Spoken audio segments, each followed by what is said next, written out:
Ал енді о кісі қазір анері бір домбырашы бар деді ме, қазір күйді қайта өзгеріп тартады. Тағы бір жерге бірсе тағы өзгеріп тартады. Ал сол үшін жаңа жерді Қытайдың өзінде жаңа күйлердің бәрін бычыт қылған, бұзылды. Бұрынғы үйренген адамдары болмаса кейінгілерді көбі бычыт болған. Мәселен, сіз барсаңыз, жаңа кертолғау тартып отыр ғой.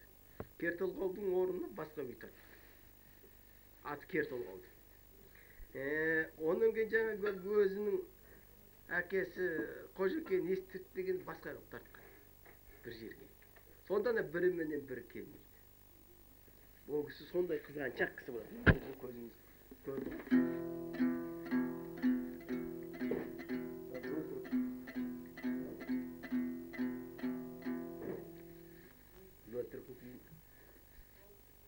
Жаздың ба?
Албаның ақылатшысын көреміз деп жаңағы отау тігіпті.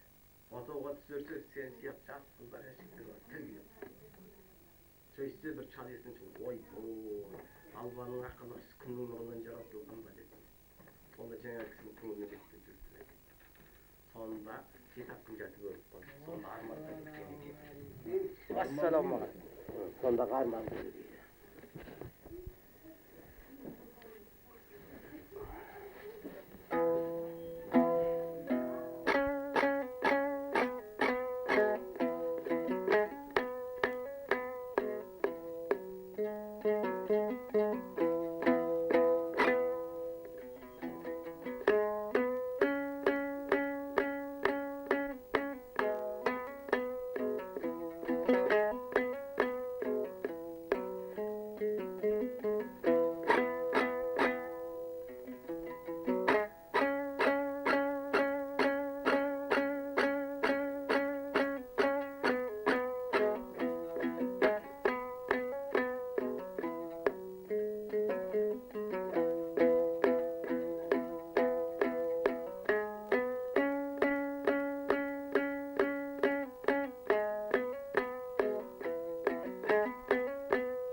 Erdistің 5 баласының ең үлкен итемген дедім ғой. Екіншісі үстемген. Үстемгеннен жаңағы бәкі қалбас дейді. Мына Сыбанқұл қалбастың баласы. Бәкісі тағы бір ата. Ал енді одан ары қарай мен шежір оқығам жоқ, енді жақсы білмеймін, шындығы керек. Ал енді ол кісі ол уақытта нашар болған. Нашар деген кедей ғой. Сол ол кезде біздің іштемені көңімізге ұстайтындай уақ емес. Жас кезіміз. Сонда біздің әкеміз үйге ерті кеп, қондырып, сонда күй тартып отырады. Мынау сар өзен, мынау сылдырама, мынау боз айғырды, мынау өрел шаптар, қойш. Ал енді Омархан тартқан, мынау пәлен уақыттағы естіген пәлен күйі, мынау түген күйі деп, соны айтамыз. Ол кісі жаңағы кейінде балалары бай дұрыс орташа болды. Өзі сол нашар өтіп кеткен. Неше жасында кеткен ол? 70-ке таяу кетті ау дейін енді. Қай жылдар? Өзі сақал әппақ болсын, мына менің сақалымдай ағарып қалған кезде кетті енді сол өзі.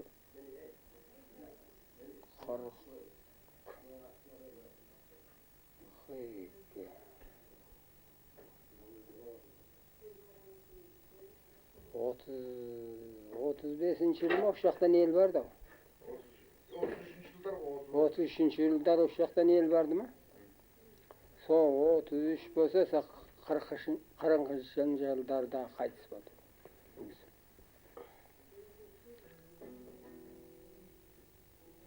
Ұрпақ бар ма? Бар. Күйді араған болар ма? Өзінің нақты балаларына күйді араған жоқ. Өзі жаңағы қалбастан дедім ғой Сыбанқұл. Қалбастан үшеу болады. Ең үлкені Төлек, оның кейінгісі Сыбанқұл, оның кейінгісі Жантай деген кісі. Ал енді Жантайдың баласы Жұмаділ деген биыл 80-ның 6-ауына келетін еді. Осы биыл Шымкентті, Қытайдан өткеннен Шымкентті қалып еді. Осы жерге жете алмай, енді сол жерде қайтыс болды естідім. Бұл кісі тартады. Енді басқа үстекең балаларын әрқайсысы тартады. Мұнда Шіде деген бір кісі жаңа Бәкі қалбас дедім ғой. Бұл Бәкінің балалары, Бәкінің немере балалары. Жаңа Шіде деген кісі, екі көз жоқ соқыр болады. Ал енді бұл кісі сол кісі тартады Сыбанқұлды күйін көбінше. Ана домбыраның екі көз жоқ, өзі жасап өзі тарта береді. Шіде деген кісі. Анау қалбастың баласы Сыбанқұл, анау Бәкінің баласы тұқымен. Бәкі қалбас өзі ағайынды кісі. Дұрыс ата. Бұл сандық ашты деген қазір мына бір өзектің алдына барып ол кісі домбырасыменен кетіп барады көшкенде сөйтсе жаңа өзекті су алып кетті дейді. Сонда жаңа өзектің сайдың алдынан барып домбыраны бастап тартыпты. Сонда өздерің сияқты бір жас жігітке басына ассалаумағалейкум ата дейді. Үндемей жүре беріп таудың үстіне шыққанда әлгі салам балам. Ой ата, мен сайдың аяғында салам беріп үстіне шыққанда әлгі саламыңыз қалай дейді. Ой қарағым, мен күй тартып келеді. Мына сандық ашты Сарыөзен тартып келеді. Мына сайды күйге шығарып келеді. Бұл сандық ашты Сарыөзен дейді. Ой сандық ашқағың несі деді, жаңа бала сұрапты. Сөйтсе қарағым, қарамайсың, мына жердің бәрін аударып, тастың бәрін аударып, сандық